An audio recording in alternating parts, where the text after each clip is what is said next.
unique, usually an hour. Thank you and good morning. Before I begin, I want to say thank you to Miriam Edelson, who has been such a consistent supporter of the Jewish people and the state of Israel.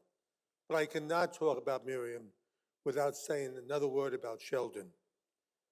Sheldon was the greatest influence the Jewish people had in the White House, not only in Trump's time, but in Biden's time and all the other times.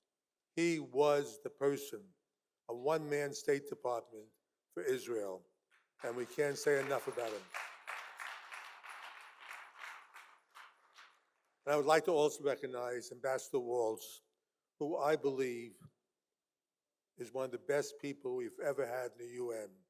And what he's accomplished in such a short time is amazing.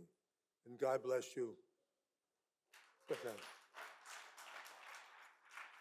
Now, ladies and gentlemen, I stand here today not with any comfort, but with a great urgency, because what we are facing is no minor issue.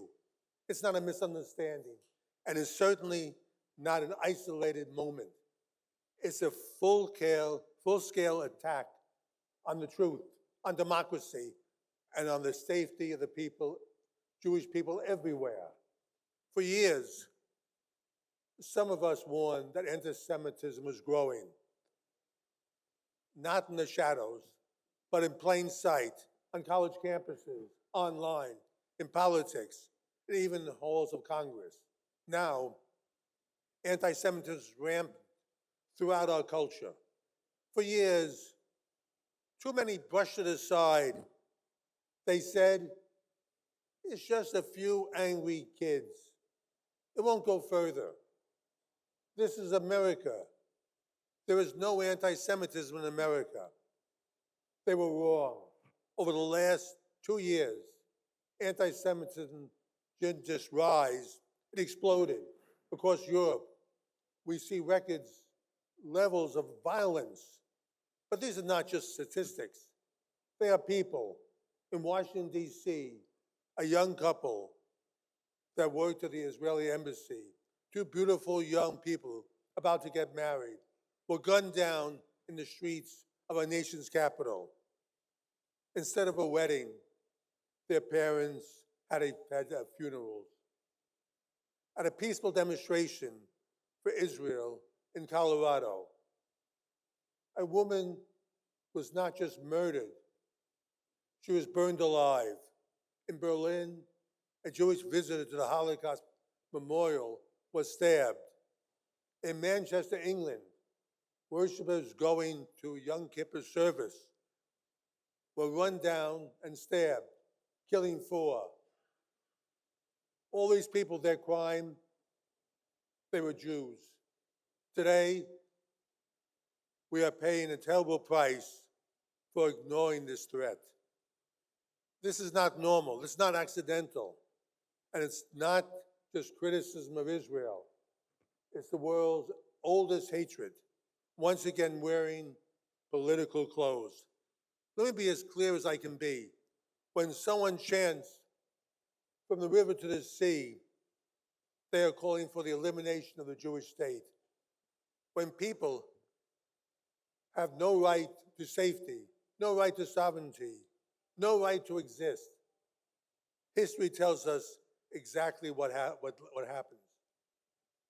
We've been there before, and within my lifetime. And when people chant globalized intifada, they're really saying, let's kill Jews everywhere.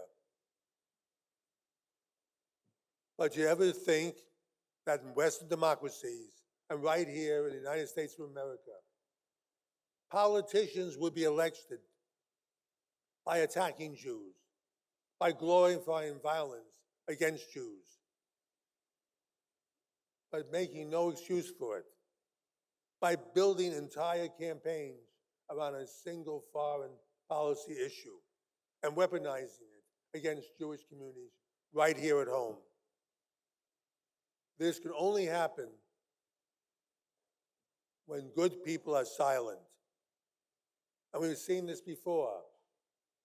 In the late 1930s, when Hitler was rising in Germany, there was huge efforts by the Nazis to ignite anti-Semitism in America. The anti-Semitism radio preacher by the name of Father Conklin. Father Conklin was Tucker Carlson of the 1930s.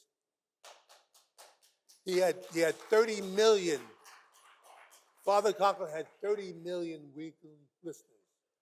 That's equivalent to 100 million today.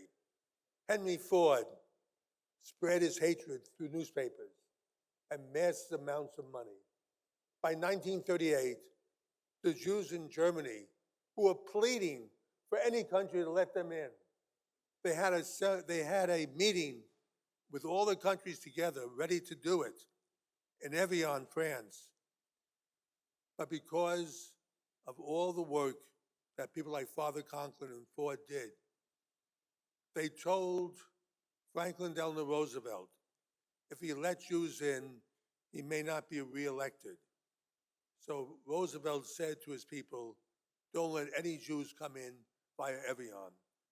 And you know something? All the other countries followed. And they sealed the fate of the Jewish people ever in Europe. 1 year after, we had Kristallnacht.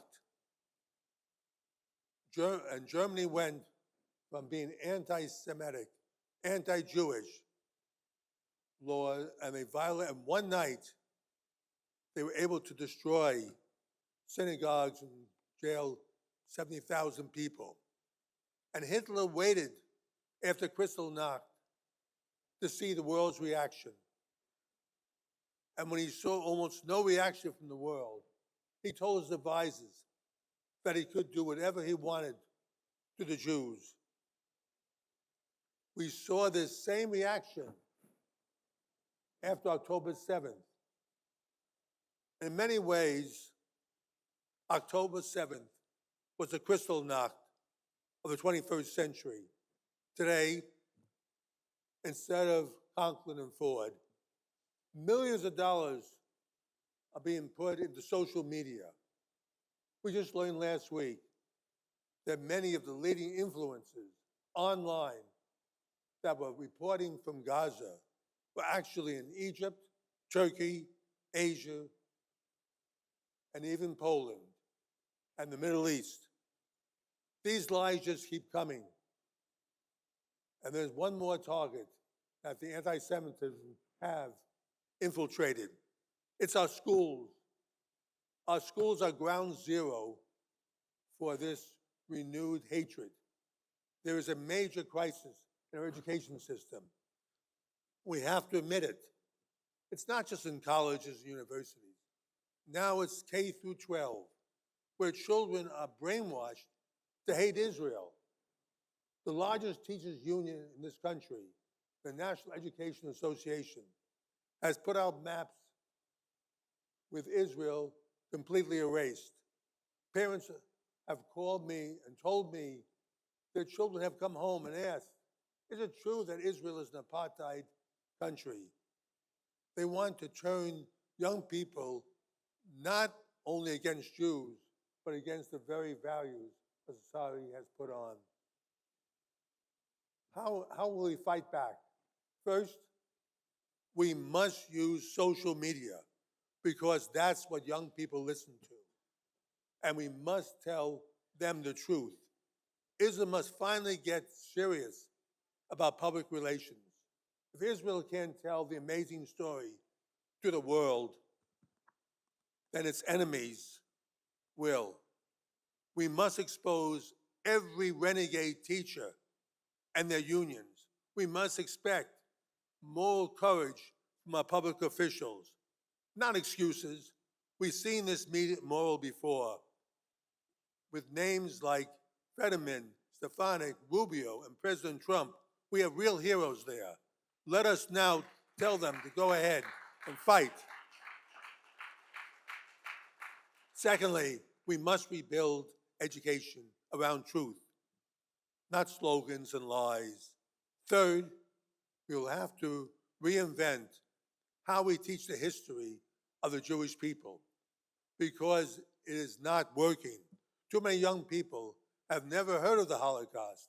The World Jewish Congress has produced some excellent films that explain what happened, and we want to show them in classes everywhere.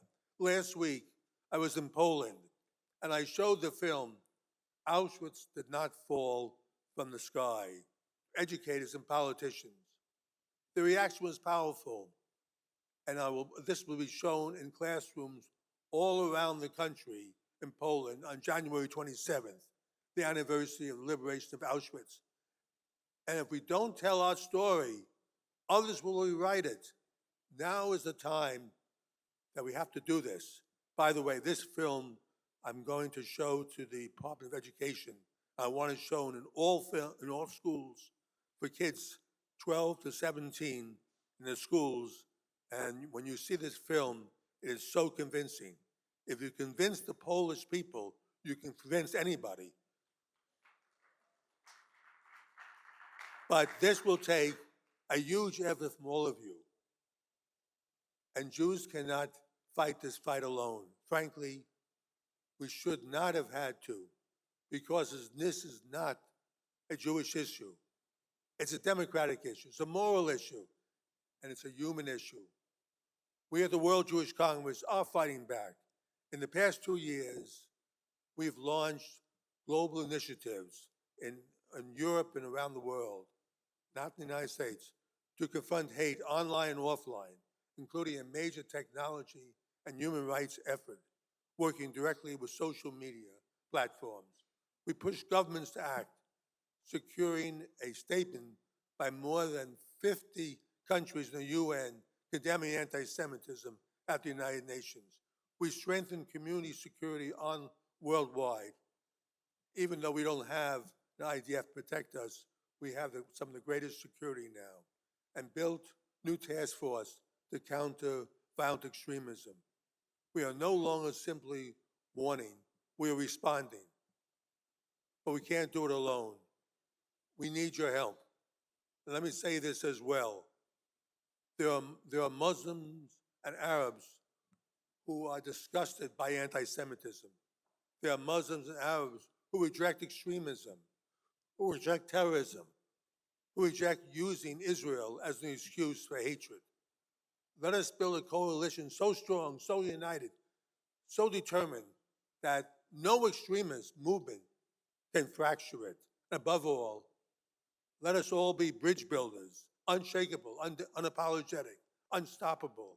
We have all these different groups in the United States. Let us all work together instead of each one doing their own thing, so the next generation inherits a world defined not by hatred, but by humanity. Finally, I want to say something.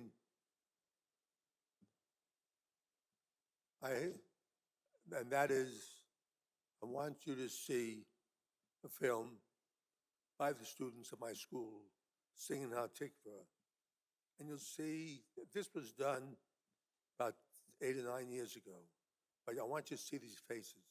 I started schools 38 years ago in Eastern Europe. And today, 40,000 children have graduated from these schools in the past 38 years. Many did not even know they were Jewish. And interesting, all these children, when Passover came around, they were the ones who did the service while their families sat there and cried. It's amazing. And look at these faces of the children, and you'll understand why. Enormous pride that Jews have everywhere. The pride in being Jewish. And we've taught them this. And it works. Interesting enough, when they see someone coming at them in the street, even though they're not Orthodox, they put yarmulkes on to show defiance, and the people walk away. And you see much less anti-Semitism in Eastern Europe than you do anywhere else in the world. Still a lot. I'd like you now to see this, and it's Hatikva, so you please stand.